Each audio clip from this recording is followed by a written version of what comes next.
Before our minds start to identify that something isn't right, our bodies usually know that first.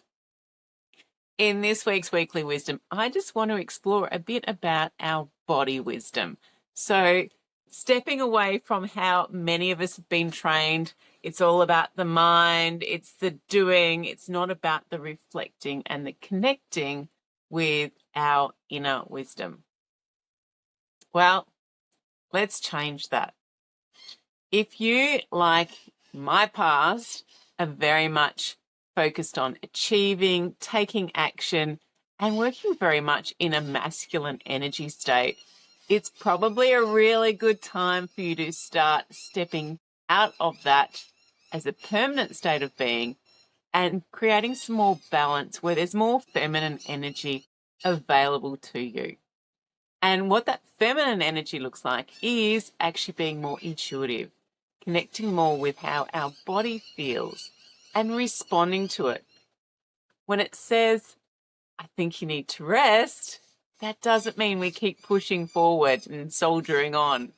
It actually means we start listening and we start reflecting on how we can change things in our daily lives so that we are much more aligned with what our body actually needs. And this is the vessel that is taking us through our lives. We need to look after it, probably a lot more than we have been. So let's talk about early warning signs.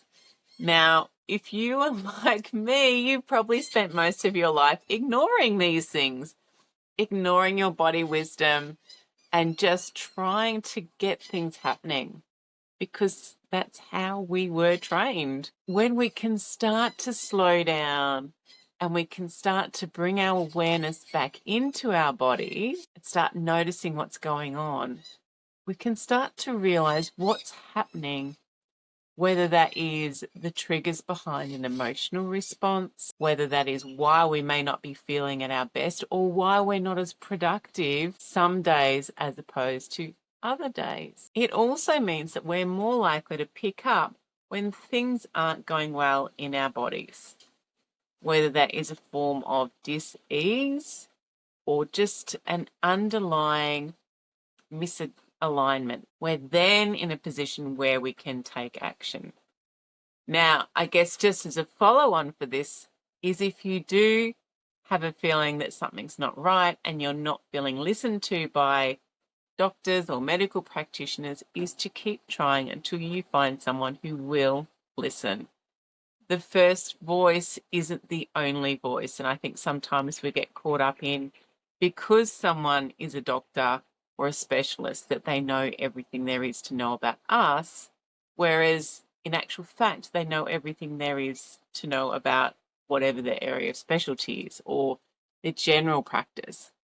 We are the experts in ourselves, and we really need to be trusting in that a lot more, regardless of what anyone else is saying. So just remember, your body is your earliest guide to things that are going well and things that are going not so well. Once we learn to listen more to our bodies and what it is telling us, the safer, the more relaxed, and the more effective we will feel. I'm Tanya Rutherford, and this is Queen Bee Rising.